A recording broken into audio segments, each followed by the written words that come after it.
Semoga Tuhan beserta kita sekarang dan selama-lamanya.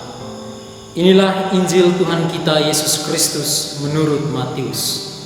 Dimuliakanlah Tuhan.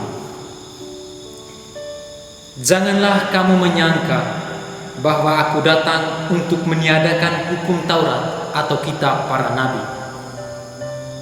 Aku datang bukan untuk meniadakannya, melainkan untuk menggenapinya.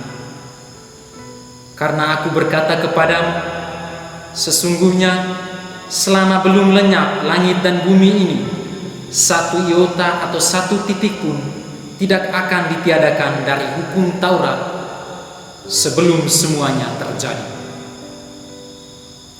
Karena itu, siapa yang meniadakan salah satu perintah hukum Taurat, sekalipun yang paling kecil, dan mengajarkannya demikian kepada orang lain, ia akan menduduki tempat yang paling rendah di dalam kerajaan surga. Tetapi siapa yang melakukan dan mengajarkan segala perintah-perintah hukum Taurat, ia akan menduduki tempat yang tinggi di dalam kerajaan surga. Demikianlah sabda Tuhan. Terpujilah Kristus.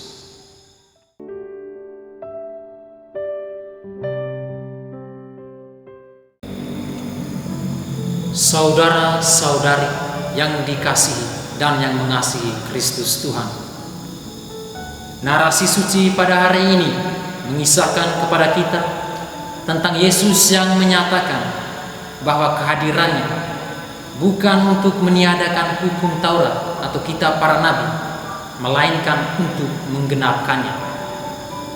Secara implisit, yang mau dikatakannya ialah Dia adalah penggenap revelasi Allah, penggenap pernyataan diri Allah. Yesus tahu betul apa yang dipikirkan dan dikatakan oleh para ahli Taurat tentangnya, sehingga ia mengatakan, aku datang bukan untuk meniadakan kitab Taurat, melainkan menggenapkannya. Lantas, apa yang hendak digenapkan oleh Yesus? Yang hendak digenapkan oleh Yesus adalah cinta kasih yang nyata, cinta kasih yang murni, cinta kasih yang utuh. Cinta kasih itu diungkapkan secara nyata lewat penebusan dosa umat manusia.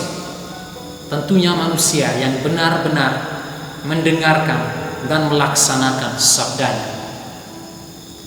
Penebusan yang dilakukan oleh Yesus berbeda dengan penebusan yang dilakukan dalam perjanjian lama. Di dalam perjanjian lama, pengorbanan penebusan dilakukan dengan mempersembahkan kurban bakaran di atas altar. Hal tersebut dibuat untuk menebus dosa bangsa Israel dan imam yang melakukan persembahan.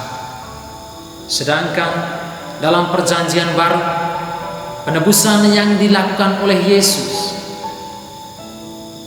ialah dengan mempersembahkan dirinya sebagai pelunas dosa umat manusia.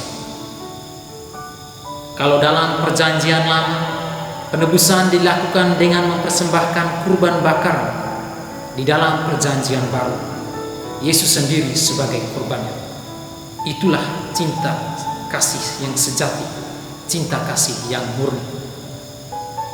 Saudara-saudari yang dikasihi Kristus Tuhan, dalam masa prapaskah ini, marilah kita menaruh harapan pada Tuhan Yesus Kristus sebagai satu-satunya penebus dan penyelamat kita. Dengan berharap padanya, berarti kita mengikut sertakan diri kita dalam persekutuan orang yang ditebusnya. Dengan demikian, kita pun turut diselamatkan olehnya. Selain itu, kita perlu meneladani Kristus. Kalau Kristus datang sebagai penggenap hukum Taurat, maka marilah kita hadir sebagai penggenap sukacita, pembawa kabar gembira bagi orang lain, bukan sebagai pelenyap kebahagiaan atau sukacita orang lain. Semoga